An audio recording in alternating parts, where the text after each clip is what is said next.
Yeah, so it's right for Staten Island to stand up and hold it down on the migrant issue because if we don't stand up now, you know what I'm saying, and all need to support Staten Island in their fight against this tyranny of the Creep Joe Biden administration.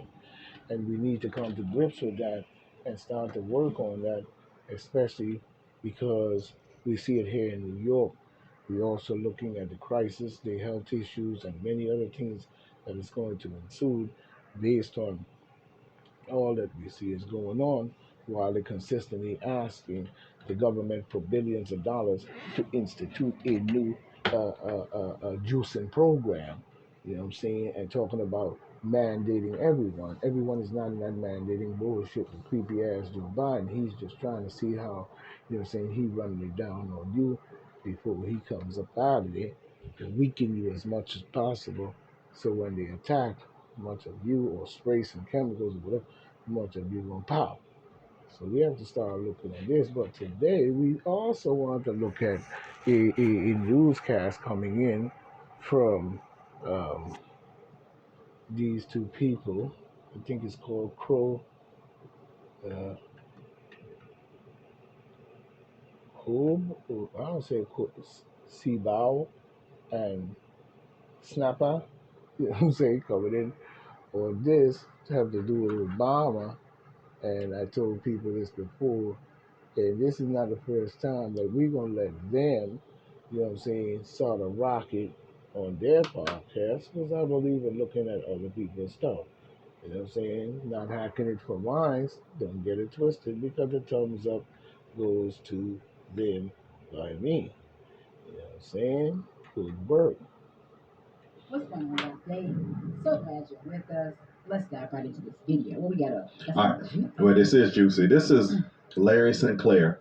Larry Sinclair was allegedly, he claimed to allegedly had a sexual encounter with Barack Obama, and also they did drugs together back in 1999. Wow. This was 1999. So when I saw the clip of him, like current day, even though he's deceased now, I saw a clip of him. Yeah, he was hit by a car. They think that it was shortly after he put out there and started talking about he had messed around with Obama. Shortly, right after that, he had got hit by a car. Oh, So I'm thinking if when I saw this picture of how he looked current, I was like, oh, you think Obama that type of guy he be? But no, this was 1999. So apparently he's on the witness stand. He's talking about it. So he was also not. His character wasn't a good. Even though his character wasn't good, he still said that's what he did with Obama. So this guy was a con man, scammer, all kind of issues. But he's on the witness stand and he talks about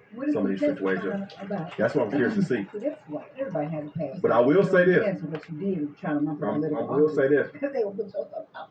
If Obama was bringing, if you know, between the allegation between him with this guy and then Michelle, it would make it so much perfect sense why the whole agenda and the whole rainbow thing went massive. It makes so much sense. No other president ushered that like he did. Right. Well, obvious. Well, let's hear Yeah, I will have a disclaimer on the front of this because although this is really him in court, really talking about it, you know, you just never know. We ain't playing. That's right. Director of Reverend Wright's Trinity United Church of Christ, Obama's now former church, and who was openly, and we've been overwhelmed with people criticizing the National Press Club, and we just want to make it clear, Larry is here because he rented this room, and as a result, he's allowed to get up and say what he wants to say. The National Press Club has nothing to do with that. Oh, it's a press club. It's not on a witness stand, but he's talking about it at a press club. And Mr. Sinclair is going to make a brief statement. You will be provided copies of that statement once he's done. And after that statement, he will entertain any reasonable questions and try to answer them. The procedure for doing that will be this microphone because we're being recorded and we want to make sure your questions are recorded so that we get a full question and answer for the video that's being made today. I will come around the room. I will not give you the microphone, but I will hold the microphone so you can ask your questions. And at the end of that statement, at the end of the questions, Larry will be leaving the room. With that said, Mr. Sinclair, the microphone is yours. This is 11 Good years ago. afternoon. First thing I'd like to do is thank a very personal thank you to Reverend Pastor James David Manning for showing up, for his support. So what ensued this press conference? Exactly. You know, this is right at 11 years ago. I think this is after Obama had become president. I don't know what term number that would be. What term was that? We met. That'd be second term. That had to be second term because Obama In became 2009. and he became president in 2008. Right. So that would have been at the end of first term. Pretty much. Yeah, because 2016 is when he was out doing all, and yeah, so I don't know what made him come out and say this, and I don't know at the time why he came out and felt like he needed to say this, but I know his life was very short after you revealed this information. Wow. Thank you so much for being here. Oh, yeah. It means Like I a said, great deal. get assassinated. Good afternoon. My name is Larry Sinclair. These I'm a former recreational drug user, No, drug no trafficker, and I'm a convicted felon for crimes of forgery, bad checks, and theft by check. Wow. But I'm also an American citizen. I love this country, and I cannot stay silent regarding Barack Obama, knowing what I know. Today I will discharge my obligation as a citizen to witness this knowledge to you and raise questions for others to investigate and consider. I'm going to briefly describe my background and experiences with Senator Obama. In 1999, what appears to me to be a coordinated effort to discredit me, and finally a list of questions. After this brief statement, I will take and try to answer any reasonable questions. Please understand, I will respect your questions and try to answer them. I will not be disrespected, nor will you. My background: I'm 46 years old and I currently reside in Duluth, Minnesota. I am a U.S. citizen. I've made mistakes in my lifetime. I have been convicted and served prison sentences for writing bad checks, forging checks, using stolen credit card numbers in Arizona, Florida, and Colorado. These events occurred over 20 years ago, between 1980 and 1986. After going public on the internet with these claims against Senator Obama, earlier this year I became aware of a warrant out of Florida, dated from 1986, which I have resolved, and it has now been dismissed. I also have an active Colorado-only warrant for alleged theft and forgery. I am not ignoring this warrant, but am addressing it with the court in Colorado as well as with the district. I mean, definitely. He had lived. He had a life, didn't he? I mean, wow. Attorney's office. I have a pending motion to dismiss this warrant, which I am waiting to have calendared by the Colorado court. I have lived and worked under 3 different legal names. My birth name is Lawrence Wayne Sinclair. Later on, I had my name legally changed first to Larai A. Silvas, Wow. and later to Larai Vizcarra Avila. Wow. Both name changes were conducted legally in the Pinal County Superior Court, Florence, Arizona. I legally returned to my birth name in the Fremont County District Court, Canyon City, Colorado in the year of 1997. In regards to the Obama incident, I flew out of Colorado Springs, Colorado to Chicago on November 2nd, 1999, arriving in O'Hare early in the morning of November 3rd. Yo, I'm just saying how he's explaining this. It sounds very natural. Well, why would you make up something like this? Right. Why? Why? Why? To do what for Right, you? I mean, But I do know his book. He has a book out, and that book costs $500. And everywhere you get it, you got to pay $500, except for one place I saw where you can get it Kindle for $9.99. But the book is $540-something. I went to the Chicago area to attend the graduation of my godson, my best friend's son, from basic training from the Great Lakes Navy Training Facility. I made reservations at the Comfort Inn and Suites in Gurnee, Illinois, based solely on the location to the training center. On November 5th, 1999, I hired the services of 5-Star Limousine. Excuse me. I had hired them both for November 5th and November 6th of 1999. On November 6, 1999, I asked the limo driver, whose name I now reveal for the first time, Jair Paramit Mutani, if he knew anyone who would like to socialize and show me Chicago. One note, there's a typo in the statement that you will get at the end of the statement. We will put an updated and corrected version on a website that you will also be given access to. Wow. Oh, as far as the name is concerned. Mr. Mutani understood that I was looking for someone who knew Chicago and would enjoy socializing. Mr. Mutani said he knew someone who was a friend of his. On November 6, 1999, after picking me up at the hotel in Gurnee, and this is significant, Mr. Mutani used his cell phone to make a call. That call was made to then Illinois State Senator Barack Obama to set up an introduction between myself and Senator Obama. Upon arriving at the bar and exiting the limo, Senator Obama was standing next to Mr. Mutani, and I was introduced to Senator Obama by name. Wow. Later that evening in a bar which I believe was called Alibis, and I state believe because I have failed so far to get Citigroup to provide the credit card receipts that has the actual name. I mentioned I could use a line or two to wake up. Senator Obama asked me if I was referring to Coke, and I stated I was. After stating I was, Obama stated he could purchase cocaine for me and then made a telephone call. Wait a minute now. This too Wait. is significant from-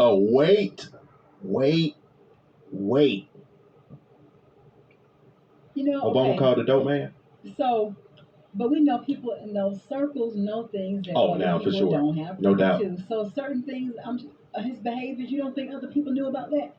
No, of course. Yes. Cell phone to a presently unknown individual during which Senator Obama arranged the cocaine purchase. Senator Obama and I then departed the bar in my limousine and proceeded to an unknown location where Senator Obama exited the limousine with $250, which was provided to him by me. Returned a short while later with an 8-ball of cocaine, which he gave to me.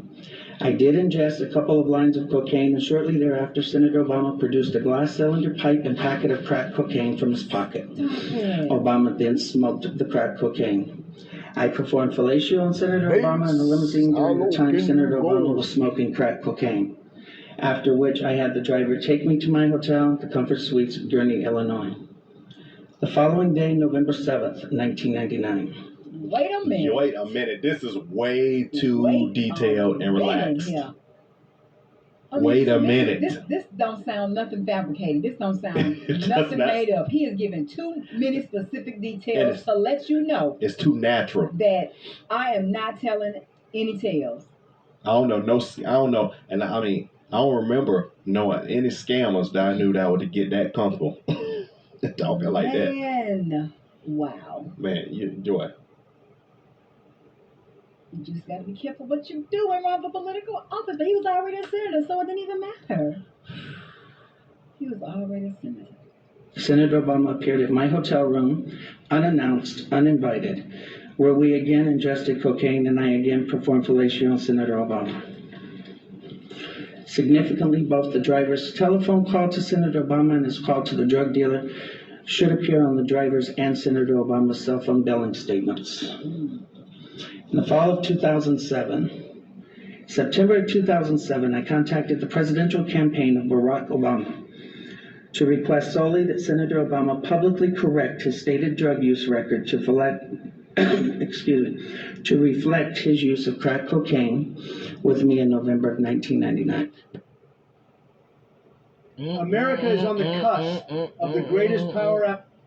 Now, this is another one that we're gonna put in between to make sure that we throw this in there.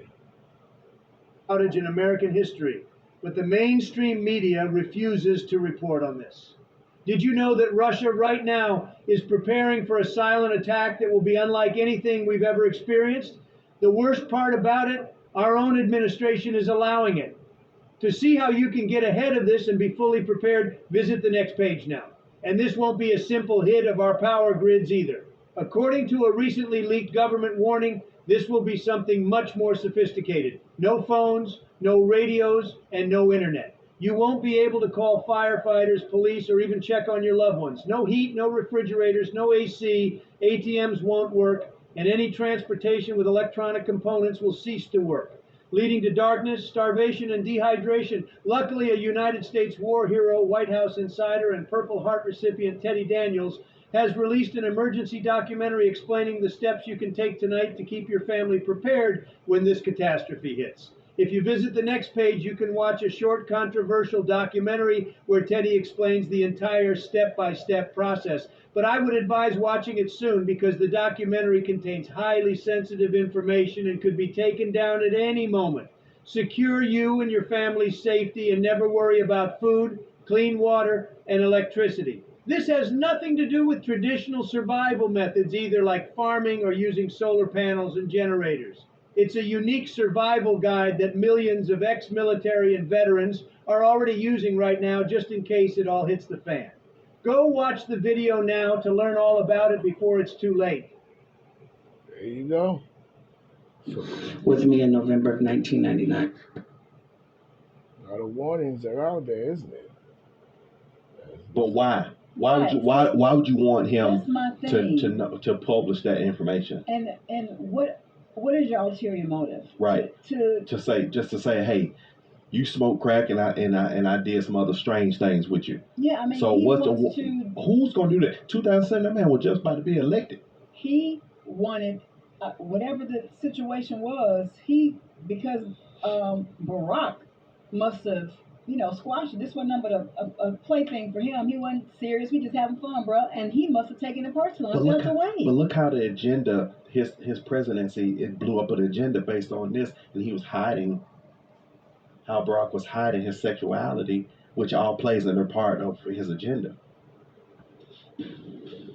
When I made the first contact, I left with the presidential campaign of Senator Obama a telephone number for the campaign to return my call. The first number I provided was a Texas cell phone number.